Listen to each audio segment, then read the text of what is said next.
안녕하십니까. 도시생을 읽어주는 오빠, 도시생계의 아이돌 스티븐입니다. 뿅. 네, 자체 음성 지원이고요. 네, 26회를 맞이하고 있습니다. 아마 이번 주가 굉장히 휴가의 피크 기간이기 때문에 휴가지에 계신 분도 많을 거라는 예상이 되어집니다.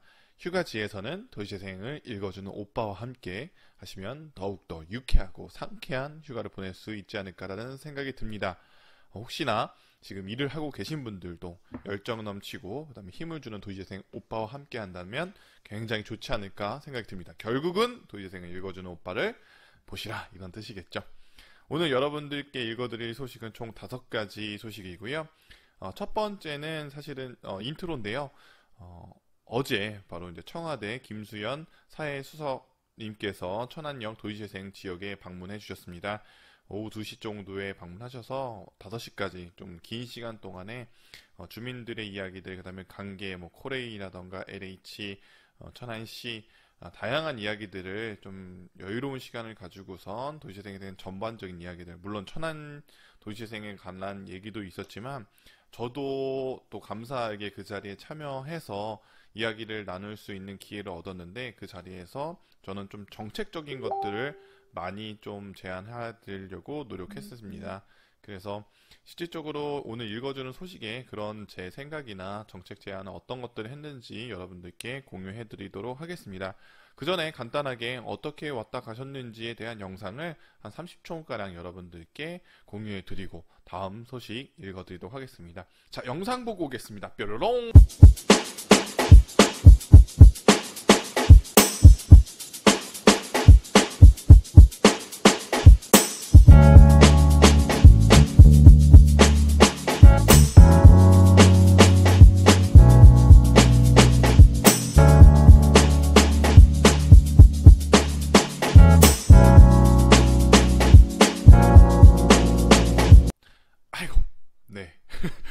영상 잘 보셨나요?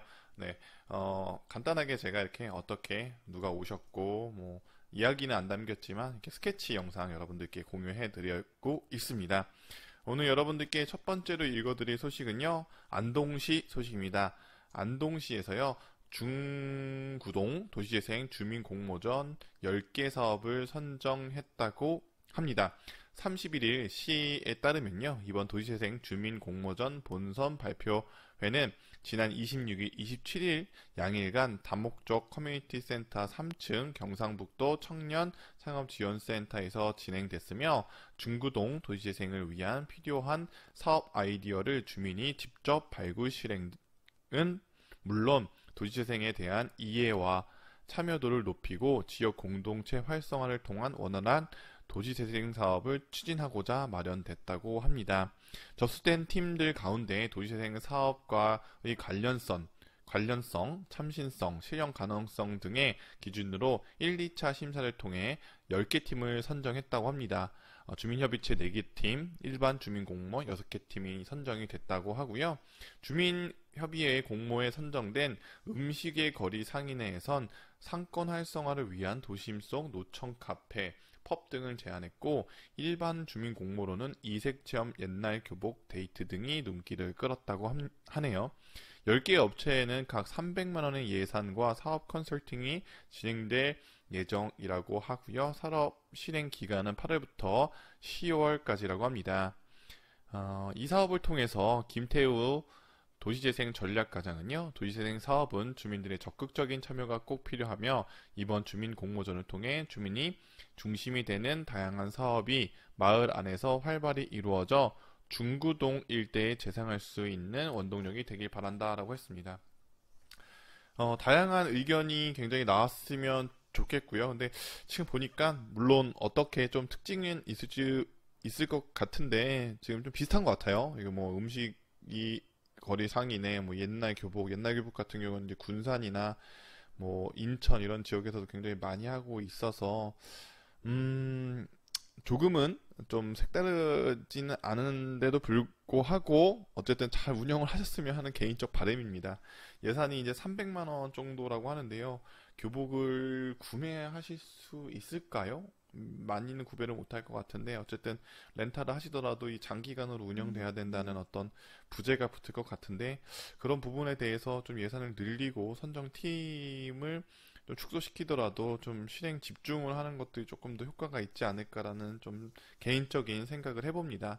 그래서 최근에 이렇게 많은 사업들이 진행되고 있는데요. 최근 제가 교육을 다니다 보면 도시재생 수업을 듣고 그 과정 속에 뭐 문화기획자나 이런 지역의 어떤 프로그램들을 만드는 교육들을 쭉 받고 실제로 그 중에서도 선정을 통해서 실제 사업을 할 수 있도록 1,000만 원에서 2천만 원 정도까지 지원하는 지자체도 있어요.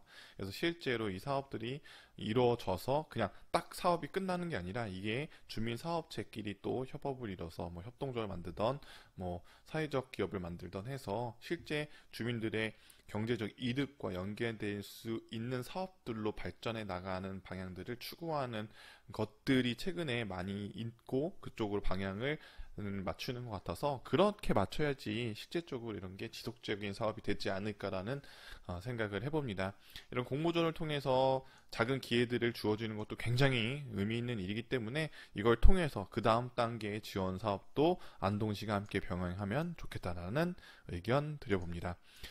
두 번째 읽어드릴 소식은 인터뷰 내용 중에 하나인데요. 인터뷰 내용은 이런 겁니다. 박재만 경기도의회 도시환경위원장이 도내 빈집 도시재생 사업으로 활용하겠다라는 이제 포부를 밝혔다고 합니다. 경기도는 지난해 12월 말 기준 주택 보급률이 98.7%에 해당되지만 여전히 집값, 전세, 월세금에 걱정하는 주거 취약계층이 많다며 도민의 주거 안정을 위해 공공임대주택 공급에 주력하는 한편 최근 지속적으로 증가하고 있는 도심 내 빈집에 대해서 도시재생 사업과 연계해 활용할 방법을 모색하고 있다라고 합니다. 이거 관련해서도 어제 이제 청와대 김순수연 수석님이 방문했을 때도 저도 얘기도 드렸고 관련해서 이제 인천에서 활동하는 또 빈집은행의 최한 대표님이랑도 이야기를 좀 들은 적이 있는데요.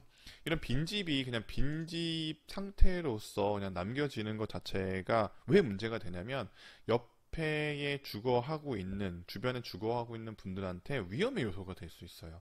예를 들면은 청소년들한테는 뭐 탈선의 공간이 될 수도 있고 노숙자들에게는 어떻게 보면은 노숙을 할 수 있고 좀 위험한 그 공간에서 또 방치가 되어서 그 노숙하시는 분들이 또 위험에 노출되는 이런 것들도 안겨줄 수가 있는 동시에 그게 방치됨으로써 뭐 쓰레기들이 막 쌓인다던가 이런 것들을 통해서 악취가 옆에 주변에 주거하고 있는 분들에게 그냥 빈집 이상의 방해 요소로 발전할 가능성이 굉장히 크기 때문에 이런 것들을 활용해서 어떤 활용이 될 수 있냐 이런 공간들을 재생하거나 아니면 리모델링하는 교육을 하는 거죠. 그러면은 결국에는 이런 인테리어나 교육을 받고 싶은 사람 입장에서는 좋은 교육장이 될 거고 그 공간이 완성이 되면 그 공간에서 또 생활할 수 있는 청년들이나 아니면은 중년 그다음에 노인분들 또한 공간으로서의 활용도가 높기 때문에 일석이조가 되지 않을까라는 생각이 듭니다.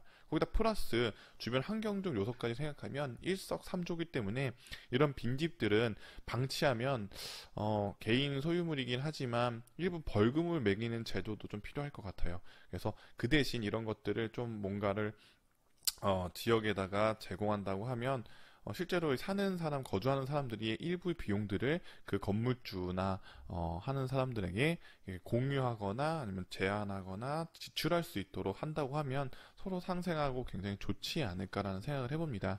그래서 이런 것들의 관리에 귀찮아 하시는 분들도 약간 있어서 그냥 놔둬라라고 하시는데도 불구하고 다양한 사회의 여러 가지 문제들을 야기시킬 수 있는 빈집을 사회에 효과적이고 도움이 될 수 있는 공간으로 좀 제공해 주시면 굉장히 좋겠다라는 의견 드려봅니다. 세 번째는 통용 소식입니다. 워낙 유명해가지고요. 이 소식은 제가 읽어드릴까 하다가 좀 얘기를 드릴 게 있어서 통영시가요 폐조선소를 랜드마크로 하는 통영 도시재생 사업의 본궤도가 이뤘다고 합니다. 총 1조 1,000억에 이르는 투자가 이뤄질 것으로 예상되는 통영 폐조선소 재생 사업이 본격화됐다고 하네요. 이날 협약식에는 김경수 도지사를 비롯해 강석주 통영시장, 박상우 LH 사장, 주민 대표 등이 참석했다고 하고요. 국비 확보에 적극적으로 나서 앵커 시설로서 유치하고 인허가 등 행정적 지원도 보탬이 되어 열심히 추진할 계획이라고 합니다. 통영시는 300억을 투자해 공동사업 시행자로 참여하게 되며 LH는 폐조선소 재생사업 실행과 도시재생 뉴딜 사업의 지원 업무를 맡게 된다고 합니다. 경상남도 관계자는 국제 아이디어 공모 등을 통해 국제화할 이번 사업은 1만 2천 개의 일자리를 창출을 통해 경제적 파급 효과가 매우 클 것으로 기대된다. 좋습니다. 이런 앵커 시설이 되는 공간들 자체가 주변 상권을 활성화되는 것들에 큰 영향력이 있다라는 것도 판단이 되지만, 한편으로는 저는 이런 생각이 합니다. 지금 도시재생 사업들이 너무 이런 큰 규모의 사업들에만 포커스가 점점점 스포트라이트 같은 경우들이 비치는 게 아닌가. 그런 부분도 필요하지만 조금은 또 한편에 50% 정도는 작은 공간들에서 정말로 그 지역의 상권을 살리기 위한 조금조금한 공간들에도 조금 더 집중해주고 스포트라이트를 나눠줘야 되는 시점에 있지 않을까라는 생각이 듭니다. 이 재생사업이라고 할지라도 실제적으로 그 공간에 새로운 건물들이 지어지는 경우도 굉장히 많아요. 그래서 좀 그런 부분에 대해서 이게 정말 재생사업인지 아니면은 재개발 사업인지 그 구분도 애매한 경우도 있고, 청년들이 하는 공간들은 진짜 예전 공간들을 활용해서 리모델링을 하고, 이런 큰 공간들은 의미는 굉장히 크고 그런 것들은 인정하고 주변의 영향력도 인정을 하지만 다 새로 지었거나 아니면은 좀 겉모습은 예전 걸 남겨놓는데 건물들은 완전 신규로 져버린다던가. 그래서 이런 것들을 참 어떻게 보면 더 많은 위원들을 조금 위원이나 이런 논의 과정을 통해서 정말 바른 방향의 도시재생 사업이 돼야 되지 않을까.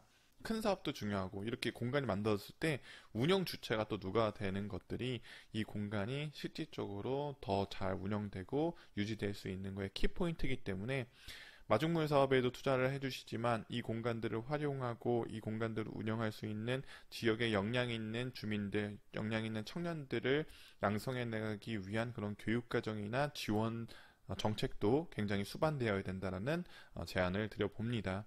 천안시도 약 비슷한 비용이 한 지역에 묶이다 보니까 다양한 문제점이 발생하는 경우도 있는데, 이 경우에도 비슷한 경우가 발생할 수 있는 가능성이 굉장히 큽니다. 그래서 이렇게 큰 사업들이 진행되면서 한 도시에는 굉장히 좋은 효과가 있는 반면에 또 다른 중소도시에는 아니면 도시나 군에는 또 어떻게 보면은 약간의 소외 박탈감을 느낄 수 있다는 부분도 참고해 주시면 좋겠고, 이것을 통해서 또 주변 상권이 좋아질 거냐만 생각하지 마시고 어떤 악영향이 있을 거냐도 좀 분석하시고 해주시면 좋지 않을까라는 생각이 듭니다. 네 번째 소식은요, 울산 연포 양정 도시재생 청소년 역사 문화 탐방이 개최됐다고 합니다. 더해서 함께 소식 전해드리면 안양시가 도시재생 청소년 캠프를 월요일 화요일 이렇게 진행을 했다고 하네요. 제가 이 소식을 가져온 이유는요, 굉장히 좋다고 생각해서 가져왔어요. 이 도시재생 분야에서는 지금은 청년 아니면 기성세대 상인 주민들 위주로 도시재생 대학이라는 걸 하는데요.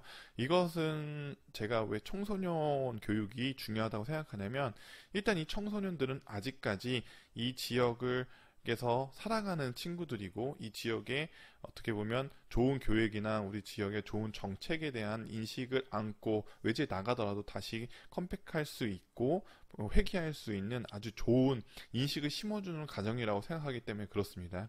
우리 지역의 사람들 아니면 지역의 청소년들이 다른 외지에 가는 이유 중에 하나는 외지의 어떤 더 좋은 것들의 지식이라던가 대학 이런 아니면 직업이라던가 이런 것들 위해 찾아가는데, 우리 지역에서도 가능성이 있고 이런 좋은 제도가 있고 우리 지역에서 남아서 활동하는 것들이 어떤 의미를 갖는지에 대해서 교육해주는 가정들이 이렇게 수반된다고 하면 이들이 지역에 남거나 아니면은 유출되더라도 다시 돌아와서 좋은 것들을 만들어낼 수 있기 때문에 청소년 교육들이 더 활성화돼야 된다고 생각하고, 조금 더 저는 하나 단계를 더 내려가면 어린이들이 원하는 우리 지역의 도시생에 대한 이야기들을 좀 들어봤으면 해요.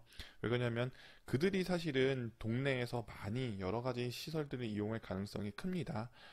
누구랑? 엄마랑. 그래서 그런 친구들의 이야기들도 수반하는 가정들이 굉장히 필요할 거라는 생각을 해봅니다. 마지막 다섯 번째 소식은요. 도시재생 대학이 지금 현재 많이 열리고 있습니다. 그래서 다양한 전문 분야에 있는 분들이 강의를 하고 있는데 저도 얼마 전에 강의를 갔다 온 강의 중에 어떤 강의가 있었냐면 대상자가 사실은 청년이었는데 관련해서 뭐 4차 사업이라던가 드론에 관련된 이야기들을 도시재생 어떤 수업으로 해주다 보니까 실질적으로 공감을 못하는 그 수강생 분들이 조금 불만의 목소리를 내는 것들을 제가 현장에서 발견을 했어요. 그래서 저는 앞으로 도시재생 관련해서 이런 대학이나 수업들이 굉장히 많이 확대될 거라는 예상이 분명하고 확실할 것 같은데요. 그래서 저는 도시재생 대학의 강사 분들을 교육시키는 어떤 도시재생 대학원 같은 느낌의 강사 양성 과정들이 조금 필요하다라는 생각이 듭니다. 그래야지만이 이 도시재생에 대한 정확한 하나의 가이드라인을 가지고선 전국적으로 다녔을 때 그 교육들이 좀 제대로 교육이 될 수 있지 않을까. 그냥 강사별로 그냥 주제별로 예전에 마을 만들기 사업과 조금 공통적인 부분들이 있기 때문에 그런 강의들이 그냥 바로 어떤 도시재생에 대한 것들을 흡수하지 않은 채 들어오다 보니까 그거의 경계가 굉장히 애매해서 주민들 입장에서는 혼동이 오는 경우들이 좀 종종 발생하는 것들을 발견함으로써 실제적으로 주민들한테는 어떤 교육들을 실행해야 되고 어떻게 어떤 단계를 통해서 도시재생의 전문가로 양성할 수 있는지에 대해서 그런 것들의 교육들이 이루어지거나 강사들이 직접 들어와서 정말 전문가로 성장할 수 있는 도시재생 대학원 같은 역할을 하는 기관이나 아니면 운영 주체들이 필요하다. 그래서 그런 것들이 좀 필요하다는 생각이 들어서 올해 초부터 실질적으로 도시재생 분야에 활동하는 선배님들과 함께 그런 기획들을 일부는 하고 있는데요. 제가 이제 그것들이 완성이 되어지면 여러분들께 함께 공개하도록 하겠습니다. 그래서 이런 것들을 제안하는 얘기로 다섯 번째 소식을 읽어드리고요. 오늘은 여기까지 하도록 하겠습니다. 도시생을 읽어주는 오빠, 내일은 또 부산으로 가기 때문에 하루 거르고 그 다음날 만나 뵙도록 하겠습니다. 그럼 오늘 여기까지 할게요. 안녕.